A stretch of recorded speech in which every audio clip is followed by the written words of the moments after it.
You know, there's a particular kind of person who walks through this world feeling absolutely everything.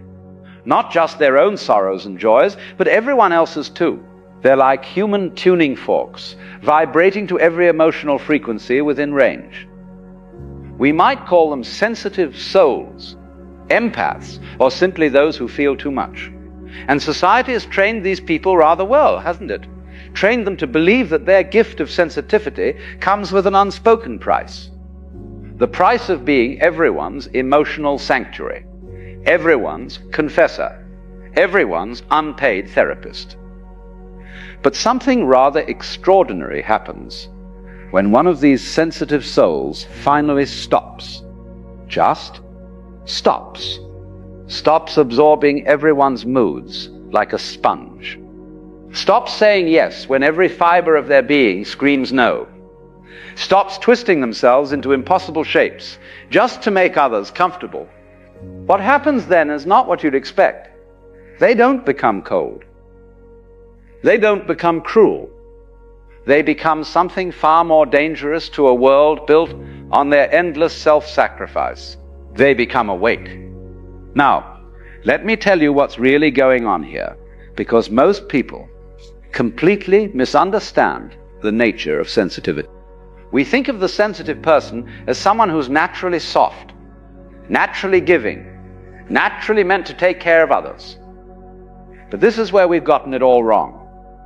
That sensitivity, that ability to feel everything, it didn't develop because these souls are meant to be the world's emotional janitors. It developed as a survival mechanism. You see, if you grew up in an environment where you had to read the room constantly, where you had to anticipate someone's mood before they walked through the door, where your safety depended on managing other people's emotions, you learned to feel everything. Not as a gift, but as armor. The sensitive child who could sense danger in a parent's tone of voice, who could feel the shift in household energy before the storm hit. That child survived by becoming exquisitely attuned to everyone else. That here's the trick. They became so good at reading others that they never learned to read themselves. And so we have these sensitive souls walking around, 30, 40, 50 years old, still operating from that childhood program, still believing that their value lies in their usefulness, still convinced that if they just give enough, care enough, sacrifice enough, they'll finally earn the love they've been seeking all along. What a magnificent con job we've pulled on these people. We've convinced them that their sensitivity is a gift they must share with everyone, all the time, regardless of the cost to themselves. We've told them that boundaries are selfish, that saying no is unkind, that taking care of themselves is somehow a betrayal of their nature. But watch what happens when one of these sensitive souls finally hits their limit. And they all do, eventually. There comes a moment, perhaps after years of giving, until they're hollow. Perhaps after one more person takes advantage of their kindness.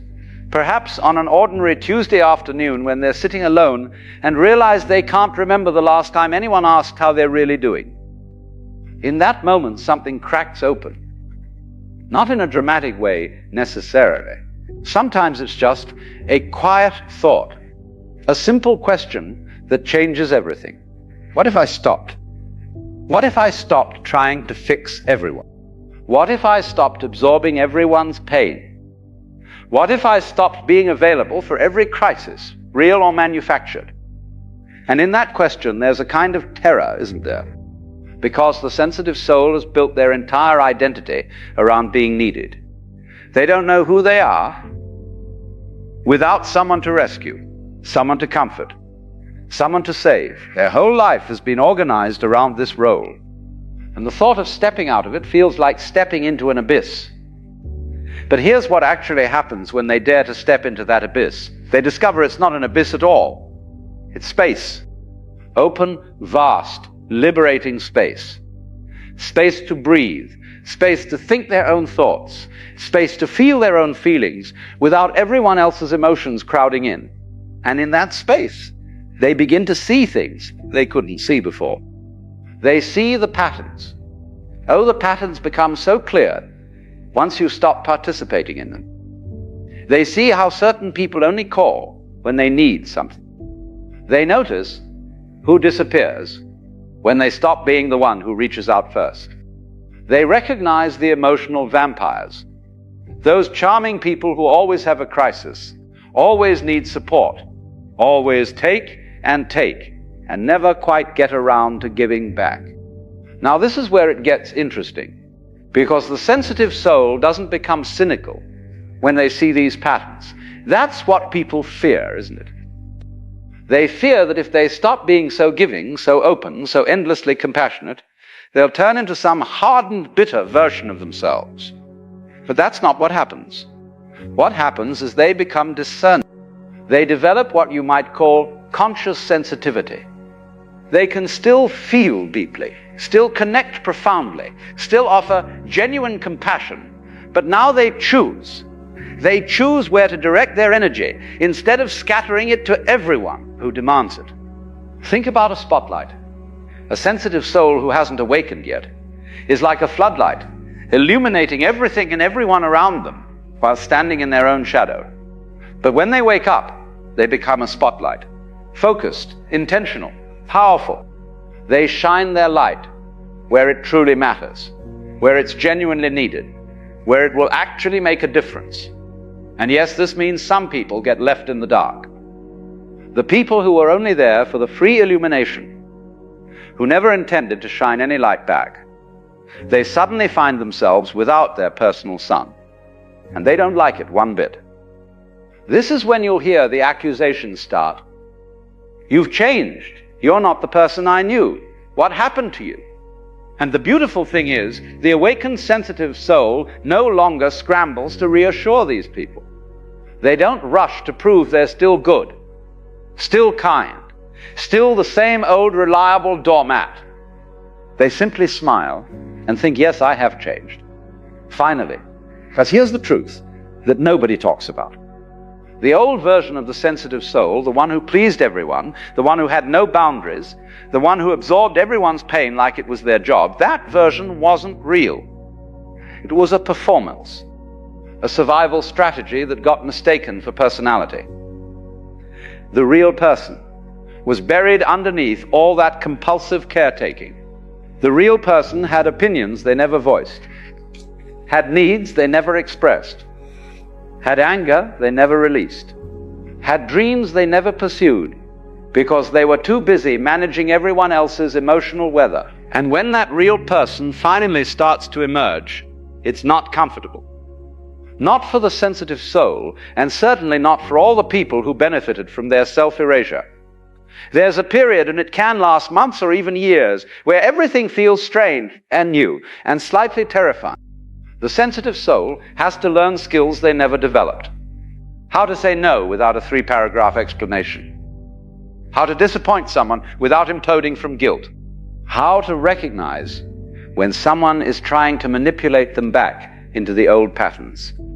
Let me tell you about guilt. Because guilt is the primary weapon used against awakening sensitive souls. The moment they start setting boundaries, the guilt arrives like clockwork. Who do you think you are, putting yourself first? Don't you care about anyone but yourself? I thought you were a good person.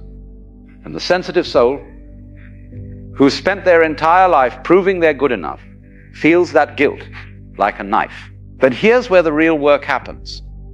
They have to sit with that guilt. They have to feel it without immediately trying to make it go away by reverting to their old patterns. They have to ask themselves the crucial question: is this guilt telling me I've actually done something wrong, or is it just the discomfort of claiming my own life? Most of the time, it's the latter. The guilt is just the death throes of the old identity. It's the part of them that learned to survive by being useful, by being needed, by being the one who fixes everything.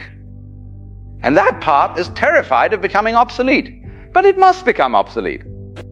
Because, you see, the sensitive soul cannot become who they truly are while carrying everyone else's emotional baggage. They cannot discover their authentic self while wearing the mask of the perpetual pleaser. They cannot hear their own inner voice while amplifying everyone else's needs. And so begins what I call the great sorting, Relationships that were built on the sensitive soul's endless giving start to crack. Some will evolve. The people who genuinely care, who actually see the sensitive soul as a whole person rather than a resource to be extracted, these people will adjust. They'll respect the boundaries. They'll celebrate the changes. They might even feel inspired to look at their own patterns, but others will resist. They'll push back against simply. Used to be speaking impossible house.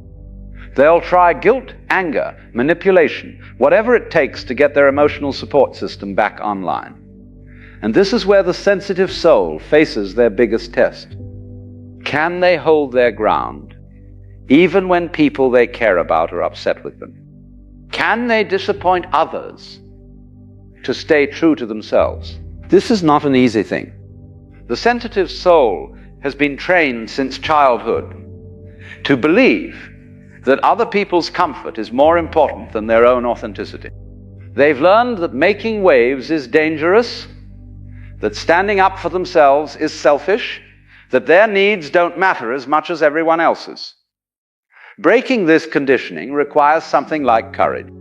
Not the dramatic kind of courage, but the quiet, everyday courage of choosing yourself when every cell in your body has been programmed to choose others. Watch what happens to the body when a sensitive soul stops people-pleasing. This is fascinating. For years, maybe decades, their body has been in a constant state of stress. Their nervous system has been processing not just their own emotions, but everyone else's too. They've had headaches, stomach problems, exhaustion that sleep doesn't cure. Their body has been screaming at them to stop, but they kept pushing through because everyone needed them. But when they finally stop, when they finally start saying no, when they finally create boundaries that protect their energy, the body begins to relax. The chronic tension starts to release. The mysterious aches and pains begin to fade.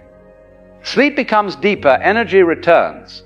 It's as if the body finally exhales after holding its breath for years.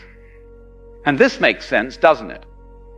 The body was never meant to process everyone else's emotional waste.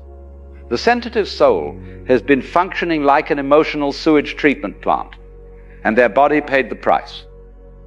When they stop taking on everyone else's stress, anxiety, and pain, their physical health naturally begins to restore. Now here's something crucial to understand. When a sensitive soul awakens and starts seeing the truth, they don't lose their sensitivity. This is what people fear, and it's simply not true. They don't become numb or disconnected or cold. What happens is their sensitivity becomes conscious rather than compulsive. Before awakening, they absorbed everything automatically, like a sponge in water. They had no control over it. Someone was sad, they felt sad. Someone was anxious, they felt anxious. Someone was angry, they felt responsible for fixing it. But after awakening, something shifts. They can still sense all those emotions. Their radar is just as accurate, maybe even more so. But now there's a pause between sensing and absorbing. A moment where they can ask, is this mine or theirs? Do I want to take this on or let it pass through? They develop what you might call a selective membrane, permeable enough to remain connected, but strong enough to remain themselves. This conscious sensitivity becomes their superpower. They can walk into a room and instantly read the energy, but they're no longer knocked over by it. They can listen to someone's problems with genuine compassion, but they don't leave the conversation carrying those problems. They can love people deeply without losing themselves in the process. This is the gift that was always meant to emerge from their sensitivity. Not endless self-sacrifice, but conscious connection. Not absorption, but genuine empathy. Not drowning in everyone else's emotions, but swimming skillfully through the emotional waters of life. Let me tell you what happens in relationships when a sensitive soul awakens. It's rather remarkable. The people who are using them start to fall away naturally. There's no big confrontation, usually. Just a gradual fading as the sensitive soul stops being available for the old dynamics. The friend who only called during crises stops calling when the sensitive soul stops rushing to rescue them. The family member who demanded constant emotional support finds another target when boundaries appear. The partner who relied on the sensitive soul to manage all the emotional labor either learns to carry their own weight or looks for someone else to carry it for them. This falling away can feel like loss, and in a way it is. But it's the loss of relationships that were never really relationships at all. They were arrangements, contracts where the sensitive soul provided unlimited emotional resources in exchange for the crumbs of connection. When those contracts end, space opens up, and into that space come different kinds of people. People who see the sensitive soul as a whole person, not a resource. People who give as much as they take. People who respect boundaries instead of testing them. People who love the real person, not the performing persona. These new relationships feel different. They feel lighter somehow, even though they're deeper. There's less drama, less crisis, less exhausting emotional management. There's more ease, more reciprocity, more genuine joy. The sensitive soul discovers something astonishing. Real connection is actually restful, not draining. Love that's genuine doesn't require you to abandon yourself. True friendship means both people take care of each other, not one person doing all the caretaking. Now I want to talk about anger, because this is where things get really interesting.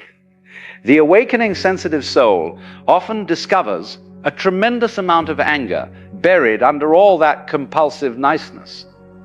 Anger at being used, anger at being taken for granted, anger at all the times they said yes when they meant no, anger at the people who exploited their kindness, anger at themselves for allowing it.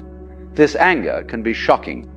The sensitive soul has spent their whole life being nice, being understanding, being patient. They've suppressed their anger so thoroughly that they forgot it was there. But it was there all along, festering under the surface, leaking out as resentment, bitterness, chronic stress. And when this anger finally surfaces, the sensitive soul often panics. They think, oh no, I'm becoming the kind of person I never wanted to be. I'm becoming angry and bitter and hard. But this is a misunderstanding. The anger isn't making them into someone new. It's revealing someone who was always there, but never had permission to exist. And this anger, when it's acknowledged and expressed appropriately, is actually healthy. It's the part of them that knows their worth. The part that refuses to be used. The part that says, no, enough, I matter too. The anger is not their enemy, it's their teacher. It shows them exactly where their boundaries were violated. It gives them the energy to establish new ones. It burns away the false self and reveals the real one underneath. But the sensitive soul has to learn to work with this anger skillfully. Not to explode at everyone who ever wronged them. Not to become bitter and suspicious of all human connection. But to use the anger as information, as fuel for change, as the fire that transforms them from pleaser to person. Here's something beautiful that happens. As the sensitive soul heals, as they learn to honor their own needs and set healthy boundaries, they often find themselves wanting to help others do the same. But the way they help is completely different now. Before they helped by doing everything for people, by absorbing their pain, by fixing their problems. They helped from a place of compulsion and codependency.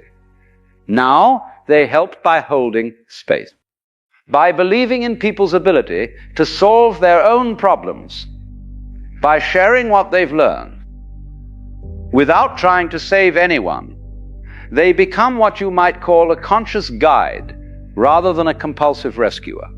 And this actually helps people far more than the old way ever did. Because when you rescue people, you reinforce their helplessness. But when you believe in their capacity to figure things out, You help them find their own strength. The awakened sensitive soul understands that the greatest gift they can give others is not to do things for them, but to trust them to do things for themselves. Let me tell you about something I call the return to self. After the initial awakening, after the boundaries are set, after some relationships end and others transform, there's a period where the sensitive soul has to learn to be alone with themselves. Really alone.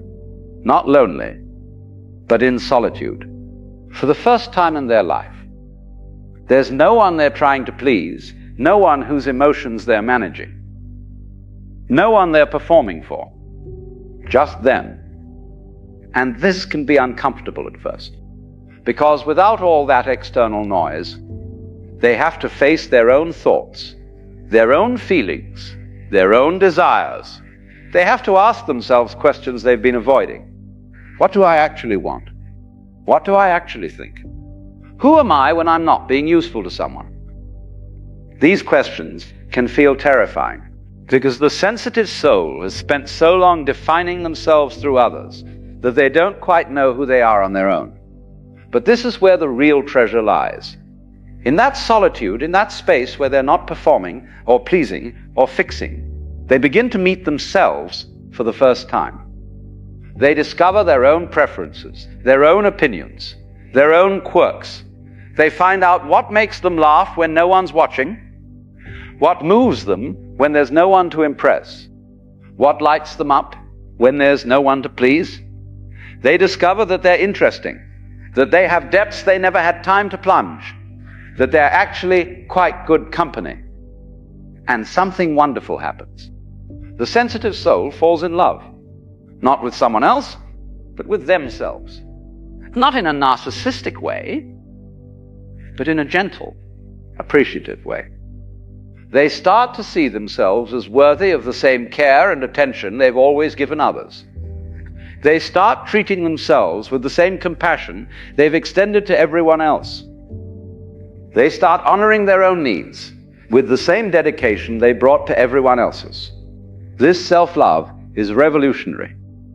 Because once you genuinely love yourself, you can no longer accept relationships that require you to abandon yourself. Once you know your own worth, you can no longer settle for breadcrumbs of affection. Once you've tasted the peace of being alone with yourself, you can no longer tolerate connections that create chaos. The sensitive soul who has awakened and returned to themselves becomes unshakable in a way they never were before. Not because they've hardened their heart, but because they've finally found their center. And from that center, they engage with the world in a completely new way. They give from overflow rather than depletion. They help from inspiration rather than obligation. They love from wholeness rather than neediness. They connect from authenticity rather than performance. This is what I call sovereign sensitivity, the ability to feel everything while remaining yourself, the capacity to care deeply without losing yourself, the gift of being both open and boundaried, both soft and strong. And here's the beautiful paradox. When the sensitive soul stops trying to please everyone, when they stop absorbing everyone's emotions, when they finally put themselves first, they actually become more effective at helping others, not less, more. Because they're no longer helping from woundedness. They're helping from wholeness. They're not rescuing people to feel valuable. They're supporting people because it genuinely moves them. They're not fixing problems to avoid their own. They're sharing wisdom they've earned through their own healing. The awakened sensitive soul becomes a kind of lighthouse. They stand on solid ground, shining their light steadily, illuminating the path for those who are ready to see. But they don't chase ships in the fog. They don't abandon their post to rescue every vessel in distress. They trust that their steady light is enough, that those who are meant to find their way will find it. This is true service, not self-sacrifice, but self-offering. Not depletion, but contribution. Not martyrdom, but mastery. So what happens when a sensitive soul stops pleasing everyone and starts seeing the truth? They don't become less. They become more authentically themselves, more genuinely connected, more powerfully present, more radiantly alive. The true self that was always there, buried under all that people-pleasing, finally emerges. And it turns out that true self is magnificent, not because it's perfect or enlightened or beyond all human struggle, but because it's real, beautifully, messily, courageously real. And in a world full of masks and performances, that realness is the most precious thing of all.